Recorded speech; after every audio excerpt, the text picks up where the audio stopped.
Finally, before I let you go, Mr. Ucko, e-cigarettes did not exist when South Africa initially implemented the new legislation, regulations around smoking in public and all of that.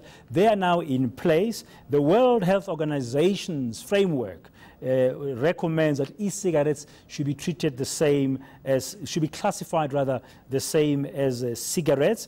And I see that in places like Australia, they are already implementing a fine of up to 550 Australian dollars if you are caught vaping in public places. Do you think South Africa should go that same route with e-cigarettes?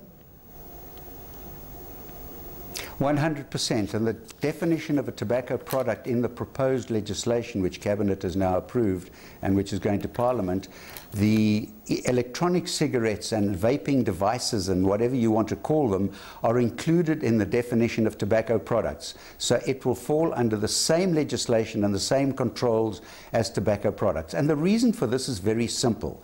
First of all, electronic cigarettes are not safe. Electronic cigarettes are harmful. There's no question about that. But Dan, here's the latest research. We know that it is risky for your health.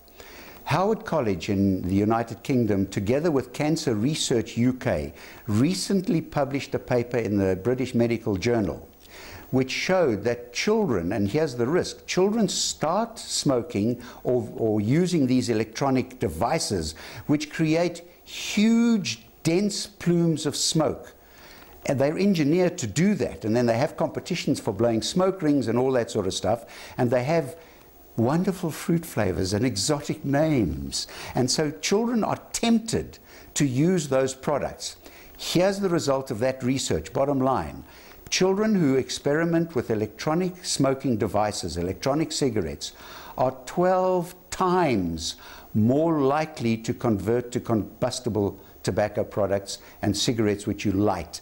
And that's the risk. So children start off having a little bit of fun, tasting these wonderful exotic fruit flavors and other things, and then they go on, because it contains nicotine, so they get addicted to nicotine and go on to smoking combustible tobacco products. And the tobacco companies know that. That's why they're buying electronic cigarette companies and promoting those sorts of things. They are dangerous. They must be banned for the sake of public health and protecting our children.